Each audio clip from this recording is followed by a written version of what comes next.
So yesterday we were starting with this algorithm, secure hash algorithm. I'm just going to give a fast wrap because we have to finish a last portion of it. So generally the authentication algorithm, which has the output, which produces output called hash code. To produce that output, we are going to use SHA, and there are certain steps to follow. So the first one is there's a plain text, which is 1024 bits. The second one is number of steps, 0 to 80. And third one is a keyword. The keyword is generated from the plain text. Okay. And every round has a constant K. That K is represented in hexadecimal. And each round has buffers also. Here we are using 8 buffers. And the output of every block is given to the next block. It's a chaining process. So this is the diagram. We have seen the diagram yesterday. We have explained it. So every round, how it takes place in each round. This is the symbolic diagram. So W0 to W79 is nothing but the word, keyword that is generated from the plain text. And A to Z, H are the buffers, and every round will perform some logical function. So that is what yesterday we saw how to calculate the word. Now I'm going to tell the next one, which is to calculate the equation in every round. So we are calculating two equations here. So the first one is called T1. So T1 is equal to H plus, you just see this equation. So the first H is called as, is nothing but our buffer. Then this equation CH, H plus CH. This is, CH is nothing but it's a conditional function. Then we have this rotate function, which is nothing but sigma of 1 to 512. This is a rotate function. Then Wt and Kt are constants. I'll repeat again. The first equation T1, H is nothing but a buffer. Ch is conditional function of the buffers E, F, and G. And then this is nothing but the rotate functions. And Wt and Kt are the constant. Likewise, we have T2. Here again we have rotate functions. Then you have majority function, which takes place on buffers A, B, and C.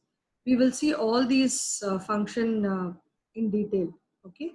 Now what is this? H is equal to G, which means you assign the content of the buffer G to H.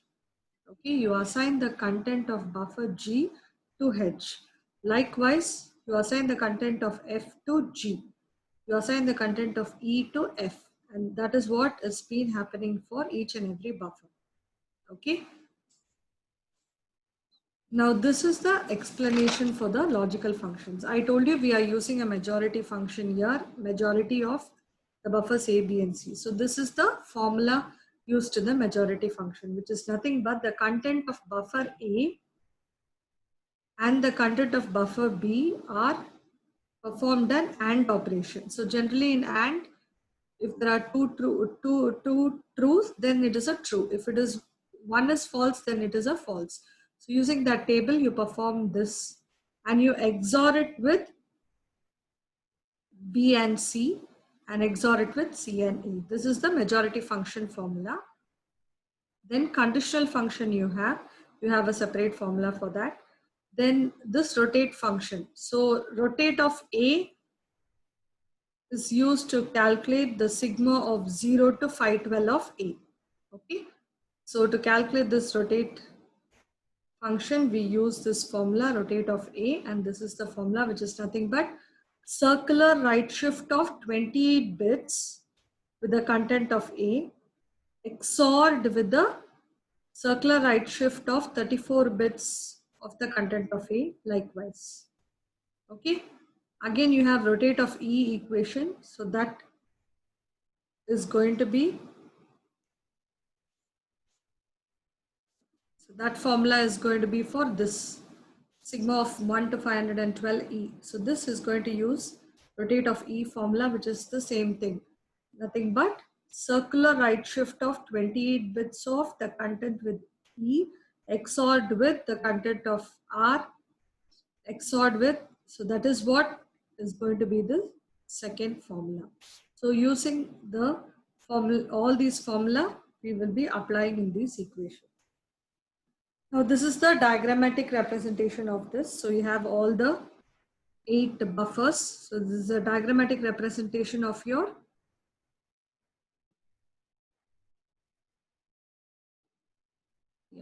So this is the diagrammatic representation of the equation that we are going to calculate. Okay. So what is it? What is these? These are the buffers. So from A, we are going to rotate it with the rotate functions, and you are going to addition modulo it. Then to A, B, and C, we are going to do the majority function. So as the previous, here you have the previous function. See, majority function of ABC. So that is depicted in the diagram, majority function of ABC. Likewise, the conditional function of EFG, that is represented here. So this entire diagram is a representation of this equation. Okay. So you slowly see the diagram and this equation, all the values will be there. WT is there, KT is there. Afterwards, you just slowly see the diagram. Okay. Whether all the factors in the equations are there. Now we are moving on to the next topic, which is called the digital signature standard. So digital signature is nothing but if your message is encrypted using a sender private key, or if it is encrypted in the sender side using a private key, then it is called as a digital signature. Okay. So if the message is encrypted with private key, then it is called digital signature. So let's see how it is in this example. In this diagram, you see you have a plain text message. So what is this H? H is nothing but hash functions, which we studied in the previous class. So the hash function will generate a hash code, and generally hash functions generate hash code without the usage of key. Okay. So now this is appended to the plain text.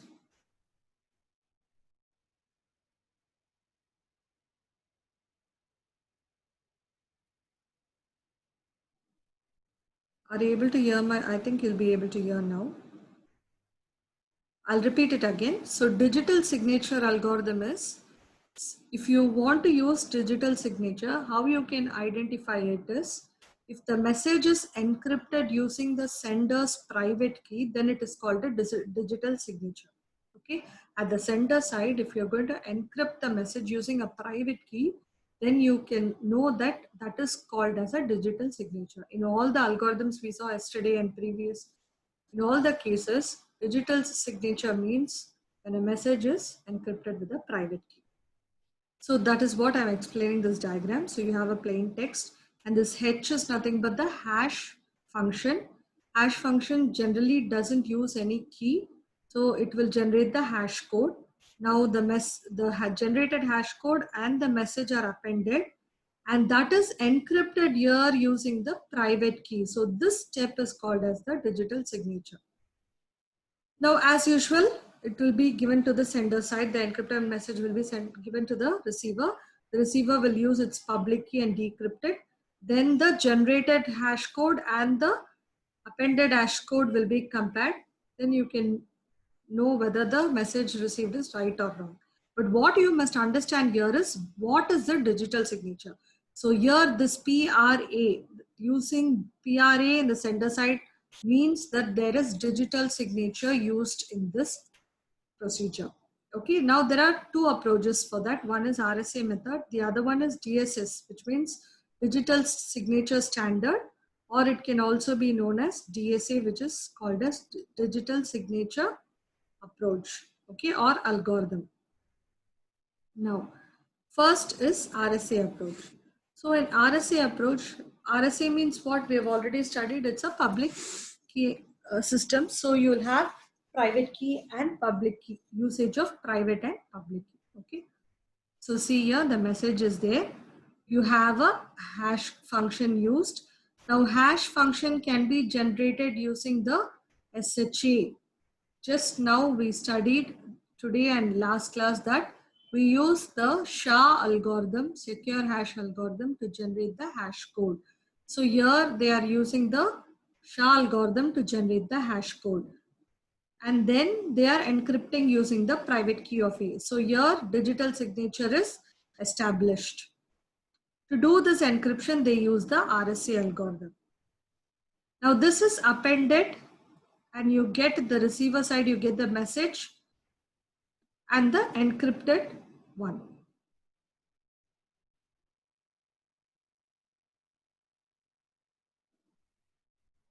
Okay, so at the receiver side, you are able to receive the message and the key with the hash code. So the message will be, again, the message will be generating the hash code separately, and this will be decrypted using the public key. So both the hash code will be compared here. Okay, I think again I had some internet problems, so I'll just repeat this again. So digital signature approach is of two types. One is using the RSA approach, the other one is DSS approach. So we are going to see the RSA approach here. So RSA means what? It uses asymmetric keys. So it will use a public and a private key for encryption and decryption. So here in this algorithm, you have a message. The message is going to use SHA algorithm to generate the hash code. Okay. Now the message and the hash code are encrypted using the private key. So that is your RSA algorithm is used here. And because we use private key in the sender side, it is also known as digital signature. And this is appended and sent to the receiver. At the receiver side, again, they calculate the hash code, and this generated hash code, both will be compared.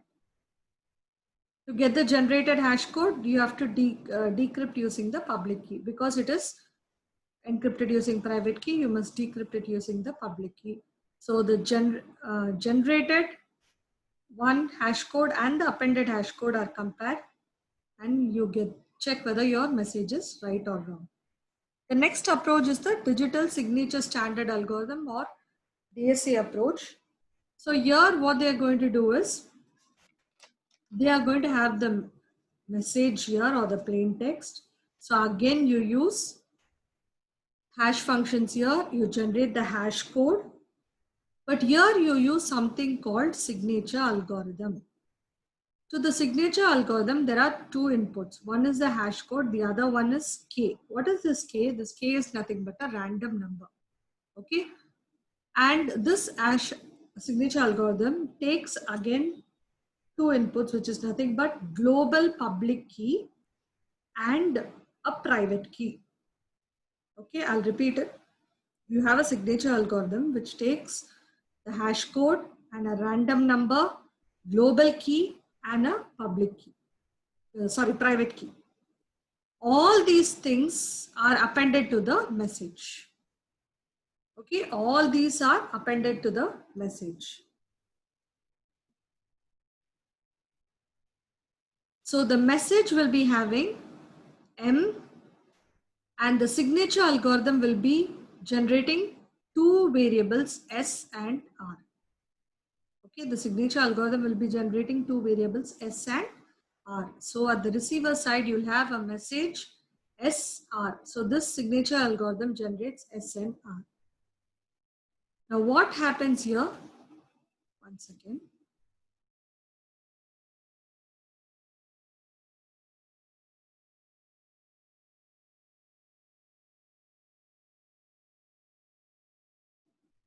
Okay, my voice is breaking due to the internet problem, I think. I'll just repeat it again. The DSA algorithm is, you have a message here, and the message is hash functions are applied to it, and you get a hash code.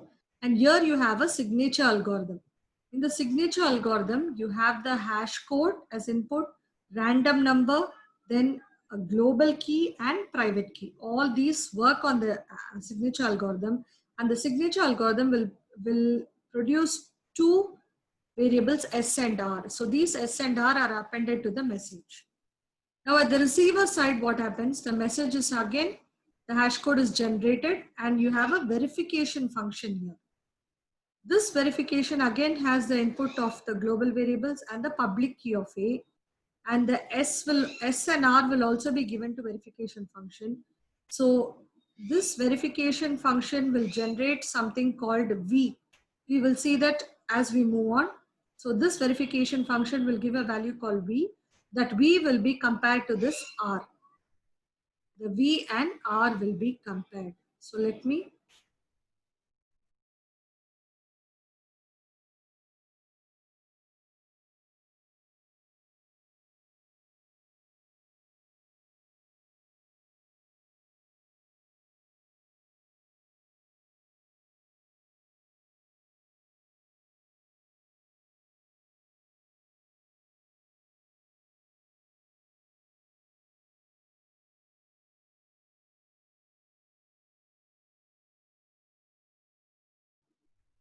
okay, I think now I can repeat it again. So the receiver side, I will repeat it.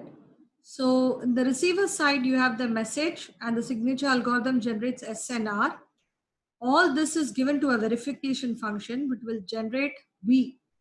So the generated V will be compared to the R which is received from the sender. So these two comparisons will be done here to say whether the message is right or wrong. We will see in detail what happens. Okay. So G is nothing but the global way elements and PRA is your private key. Now the global key components we will see. So they assume something called P, which is a prime number. The prime number should be less than, it should be in between 2 power L minus 1 and 2 power L. And Q is prime divisor.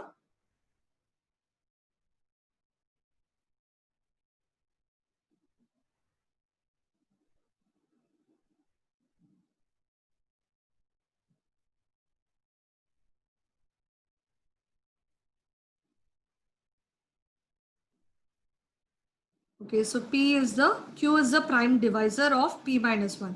So if you take P is equal to 11, Q will be the prime divisor of 10, which is nothing but 5. Okay, this is a small example I'm just giving you. Then we have G. G is nothing but h to the power of p minus 1 by q mod p, where h is any integer between 1 and p minus 1. Okay, so this is the global elements. Apart from that, we need to know how to create the private key and public key, because we are using private and public key in this. So here we are using global key, private key and public key. Okay, PRA, and here for in the decryption you use PUE. So how will you generate the private key? So private key can be any random number X such that it is between 0 and Q. And public key you should calculate Y. Y is the public key. You should calculate using the formula G power X mod P. And then K, we saw K here, right? K is a random number here. We saw K. So K is any integer 0 less than K less than Q. So it is between 0 and Q. So this is any integer.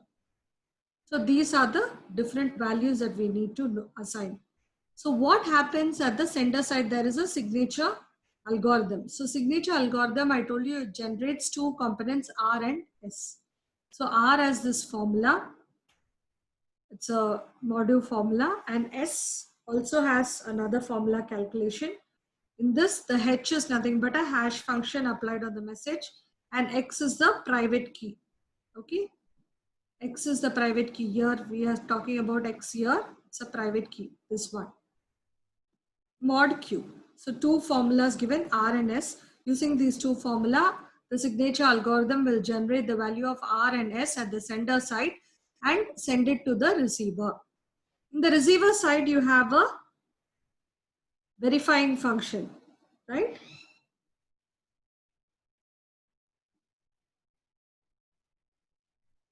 In the receiver side, you have a verifying function. I told you that calculates V. So the formula for calculating V is this: U par G par U1 and Y par U2. Okay. Now the U1, what is U1? Your calculation is given here, how you calculate U1.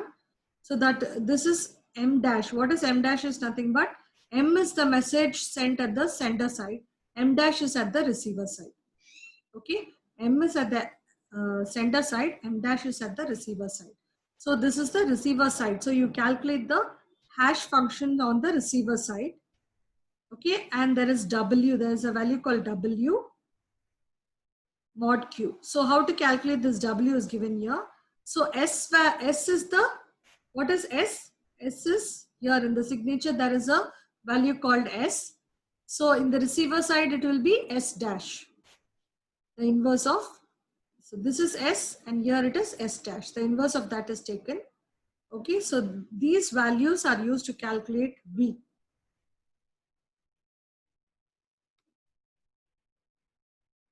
So U2 is also given a formula.